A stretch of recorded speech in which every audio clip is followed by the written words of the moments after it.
Hey everybody, what's up? Tim with today's SCE. Thanks so much for tuning in. Hope wherever you're at, you are doing awesome and killing it. So, today, part 2 in our series on how to create an epic belief. And what we're going to look at today is why beliefs matter and why they make a difference. So in our last talk, we opened up the subject of belief, and we looked at the fact that so many times we hear in life, and when we jump on to sports channels and hear interviews with athletes and listen to motivational talks, and a lot of times even our own thinking, we hear all you have to do is believe. All you have to do is believe in yourself, believe in your dream, believe in your vision, whatever it is, and it's going to happen. And that's very true. The challenge that we ran into and that we talked about is that people don't teach us how to believe. And whether you know it or not, there is a systematic way that beliefs get created, get embedded in your mind, in your psychology, in your emotions, in your physiology, and take hold and take root in you and literally shape your future and shape the direction of your life. And the challenge is that nobody tells us how to believe. Nobody teaches us how that system works and how to use it to our advantage. So we're going to unpack it and we're going to take a look at it. And last week we talked about the fact that belief is simply an idea. And it's an idea that we practice over and over again until it becomes so big it becomes our reality. And once that takes hold, that in essence is a belief. So today we're going to talk about why beliefs matter. And I want to use an example from actually a motivational clip that I shot out earlier this week from a guy named Jared Grossman, and it's one of the best examples I've ever heard as to why beliefs matter. And Jared raises the question. He says, imagine, God forbid, that you were in a coma. You were in an accident, you found yourself in a coma, and you woke up. And when you woke up, the doctors and the nurses told you that you were a Navy SEAL and that they wanted you back for action and they needed you ready. He asked the question, would you have a different belief system than if they told you you were a piano instructor? And obviously the answer is a resounding yes. And if we were to believe that we were Navy SEALs, we would operate totally differently than if we were to believe we were piano instructors. If we were to believe that we were Navy SEALs, we would think differently. We'd practice different habits. We'd have different expectations. We'd engage in different activities and different daily rituals and different eating habits and exercise habits and activity habits. And we'd have a different image and a different view of ourselves. And when all those things come together, we would find that we would have a result that's consistent with our belief. Now, even if it was a false belief, even if it was based totally on fallacy, just the fact that we believed it to be true would cause us to generate those actions and those behaviors that are consistent with that belief and would actually move us in that direction. And we might not get to the Navy SEAL status, but we would get a lot closer than if we were to believe we were something different. And likewise, if you were to believe you were a piano instructor, that would produce a different result as well. So our beliefs totally shape us.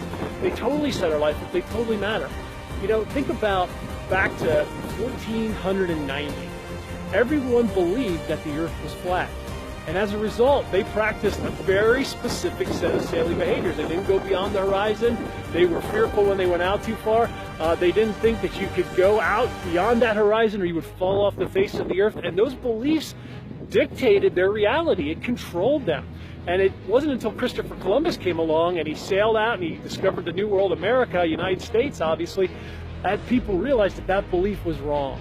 And that old belief imprisoned them, and it affected everything about them, their economy, their government, everything. Well, the exact same thing is true with us, whether we're looking at the Navy SEAL example and the piano instructor example, or whether we're looking at an actual practice of belief like the world being flat versus the world being round and how it controls people. So your beliefs matter. You are going to move in the direction of your belief, and psychologists tell us that it's impossible act in a way that differs from our belief, that over time, with consistency, what we believe to be true for us, we're going to actually carry out, and we're going to find a way to bring it to pass. And I think it's in the book of St. Matthew where the law of belief states that it's unto us as we believe. So beliefs make a huge difference. You know that or you wouldn't be watching this. If you weren't interested in changing your belief system, you'd be doing something else right now. So you get that. You know how your beliefs affect you and shape you. So last week's assignment was to list those ideas, those beliefs that you carry around that pertain to your life. And likewise, we asked which one of those affect you in a positive way and which one of those affect you in a negative way or a challenging way. In other words, which ones are helping you get to where you want to go and which ones are keeping you to where you want to go. So I want you to go back and revisit that list. And as you look at the beliefs that have helped you and the beliefs that have hindered you, I want you to start to think about, if I had a different belief system, would I be in a different place?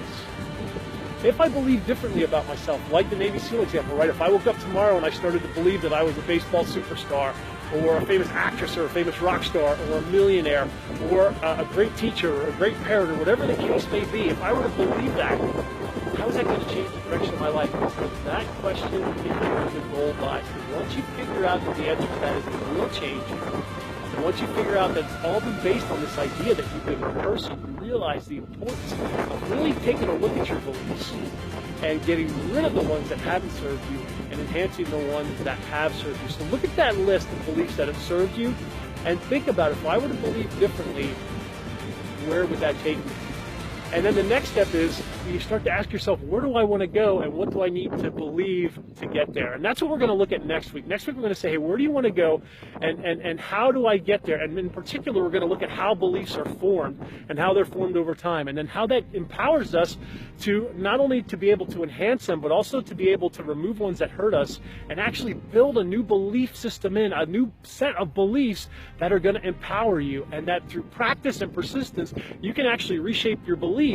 And by changing that picture of you on the inside, the outside picture can, must, and will change. And that's exciting because you are now in the driver's seat. The power is given back to you, and you can steer yourself in any direction that you want to in any single area of your life. It doesn't need to be anything magnificent or great. It can be something real simple, or it can be something really, really awesome. And it can be a lot of things that are awesome. And when that hits, you find your life catches on fire, you get excited, you get motivated, and you just live at a different quality. You push on to that next level, and you start to exist in a place that you thought before wasn't possible.